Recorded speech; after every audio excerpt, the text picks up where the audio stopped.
और सास बहू के रिलेशनशिप में सबसे बड़ी गलती ये होती है कि बहू अपनी फीलिंग्स को दबा लेती है।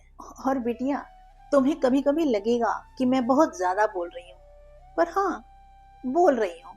पर ये सब तुम्हारे लिए है, ताकि मेरी बेटी अपने ससुराल में कॉन्फिडेंट रहे और हैप्पी रहे।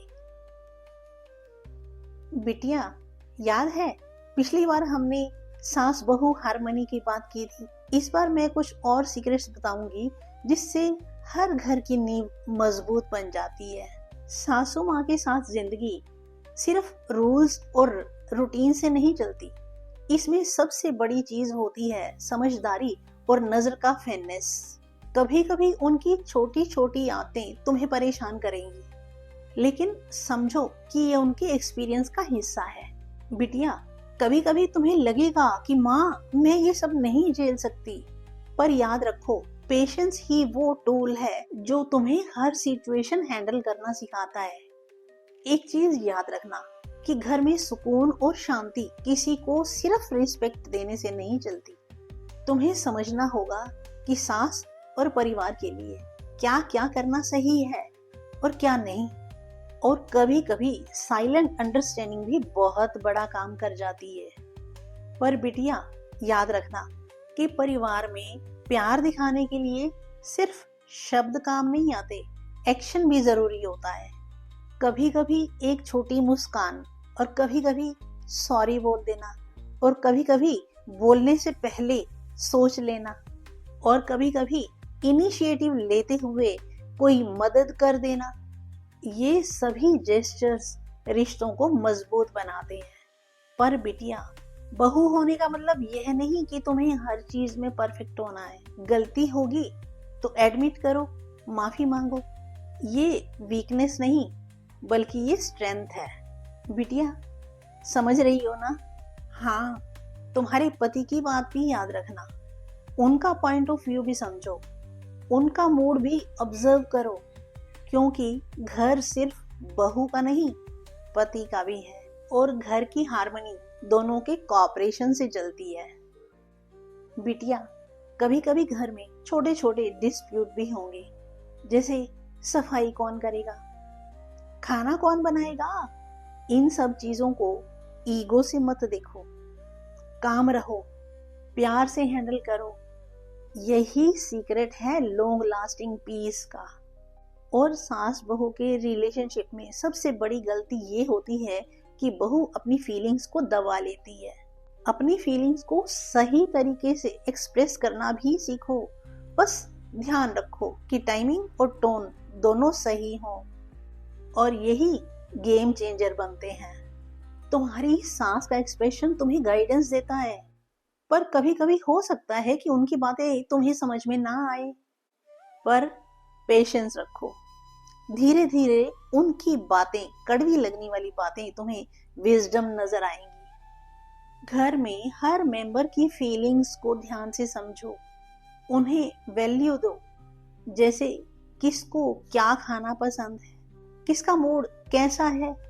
और ऐसे ही छोटे छोटे जेस्चर जो होते हैं ना, वो बहुत बड़ा इम्पैक्ट डालते हैं रिश्तों पर। और बिटिया, तुम्हें कभी कभी लगेगा कि मैं बहुत ज्यादा बोल रही हूँ, पर हाँ, बोल रही हूँ। पर ये सब तुम्हारे लिए है, ताकि मेरी बेटी अपने ससुराल में कॉन्फिडेंट रहे और हैप्पी रहे। सास बहू की हार्मनी सिर्फ फॉर्मेलिटीज से नहीं आती, ये एटीट्यूड, लव और प्रैक्टिकल थिंकिंग से बनती है। घर को खुशहाल बनाने के लिए बस थोड़ा एडजस्ट करना, थोड़ी फ्लेक्सिबिलिटी रखना, और हमेशा प्यार से रहना सीखना। कभी कभी तुम्हारी सास तुम्हें स्ट्रिक्ट लगेगी, और कभी कभी ट्रेडिशंस को फॉलो करने के लिए सख्ती भी बरतेंगी, और हो सकता है कभी कभी वो दबाव भी डालें। पर याद रखना, ये सब वो अपनी फैमिली के लिए, सेफ्टी और बुरी नजर से बचाने के लिए करती हैं। इसको पर्सनली मत लेना, बस एक्सेप्ट करना। और हाँ बिटिया, जब कभी भी थोड़ी मुश्किल नजर आए तो अपनी पति की हेल्प लेना मत भूलना। घर का एटमॉस्फेयर तभी बैलेंस्ड होता है जब पति पत्नी दोनों मिलकर एफर्ट करते हैं। बस शुरुआत तुम्हारे एटीट्यूड से होनी चाहिए। एटीट्यूड का मतलब प्राउड नहीं, प्राइड। घर में डिस्प्यूट्स, स्मॉल आर्ग्यूमेंट्स, मिसअंडरस्टैंडिंग्स आती रहती हैं, बट रिमेंबर, आपका रिएक्शन ही सॉल्यूशन का रास्ता तय करता है। काम रहो, प्यार दिखाओ, फ्लेक्सिबिलिटी अपनाओ। बिटिया, याद रखना, हर अलग अलग फैमिली का हर मेंबर अलग अलग होता है। उनके व्यूज अलग होते हैं, उनका एटीट्यूड अलग होता है, उनकी पसंद नापसंद अलग होती है, और उनका एक्शन और रिएक्शन भी अलग अलग होता है। कभी कंपेयर मत करना। एक्सेप्टेंस और एडेप्टेशन ही तुम्हारा सबसे बड़ा वेपन रहेगा। तो बिटिया, अब जाओ अपने नए परिवार में, अपने ससुराल में अपने एटीट्यूड, पेशेंस और लव के साथ कदम रखो। ये तुम्हारा अपना घर है, तुम्हारे नए रिलेशनशिप्स वाला। इन्हें समझदारी से संभाल लो और फिर हार्मनी खुद ब खुद बन जाएगी। और सबसे बड़ा लेसन, मुस्कुराना कभी मत भूलो। घर की हैप्पीनेस की चाबी बस यही तो है, स्माइल, लव, अंडरस्टैंडिंग। तुम्हारे और तुम्हारी सासू माँ के बीच रियल बॉन्ड बनाने वाली चीजें हैं। और क्या आप अपनी नई जिंदगी में सास बहू के रिश्ते में हार्मनी बनाए रखना चाहती हैं?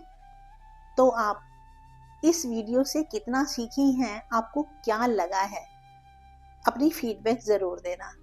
और ऐसी ही और आने वाली वीडियोस की नोटिफिकेशन के लिए इस चैनल को सब्सक्राइब करना मत भूलना। और वीडियो अच्छी लगी हो तो अपने के साथ शेयर भी कर देना और वीडियो को लाइक भी करवा देना।